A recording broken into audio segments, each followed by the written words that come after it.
sense here is the fact that this should be the root is none. Okay? Well, there's another indication way by which we can find if the nun is the one missing.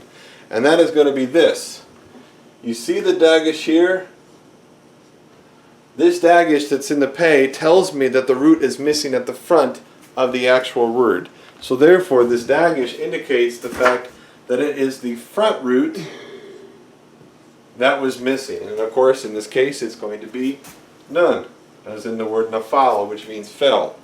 So vayiflu, and they fell. So we went from a single entity now to a individual group of individual people. Al.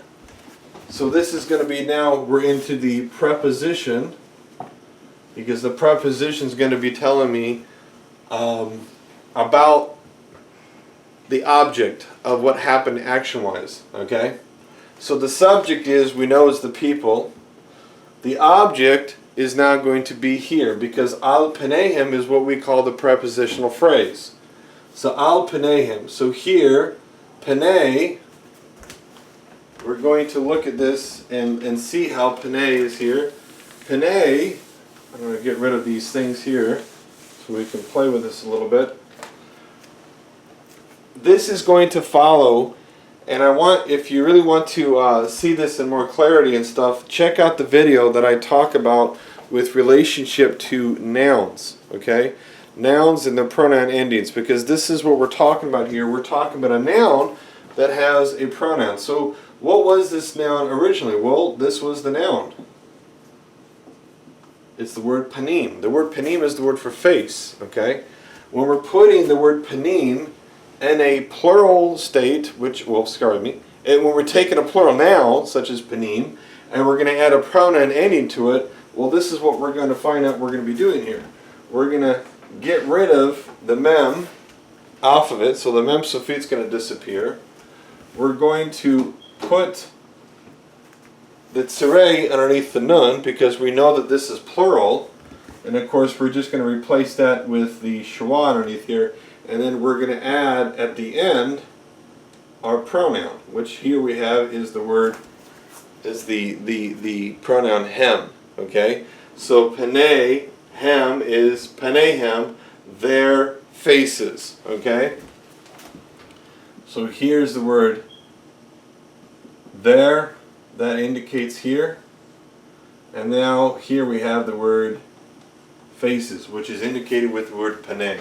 So we have to understand that faces and there, that we have to just remind ourselves, hem is the pronoun that tells me that it's been attached to the word panim, faces, and of course, lastly, we have the preposition upon. So how we have here says vayira, and all the people, kol ha'am, all the people saw, vayifalu, and they fell, al penehim, upon their faces. All right, and they fell upon their faces. So he's saying in here, grammatically, this is why this is important for us to understand and notice these things, because grammatically what we're seeing here is the grammar is telling us that all of the people fell upon their faces as individuals.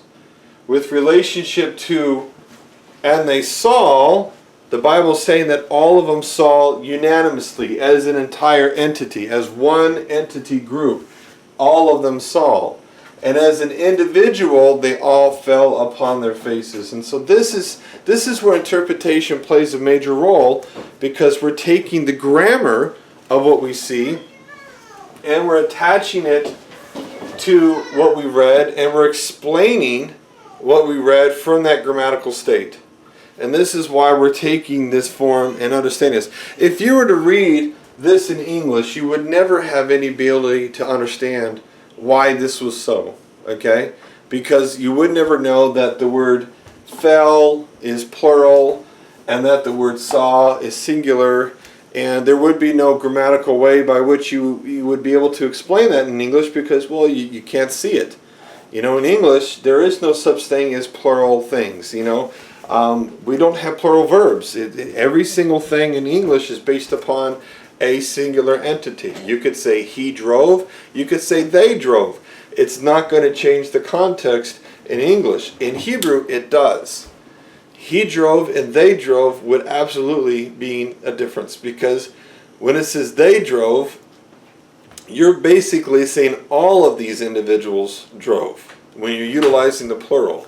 If you said he drove them, then you know that it's referring to a single entity of this. And so this is something we have to look at and realize that there is major interpretation that takes place when we're looking at this, because when we're translating this from Hebrew back into English and we're learning and we're understanding the structure of the grammar, we're seeing the grammar is telling us what it is that we need to see and understand.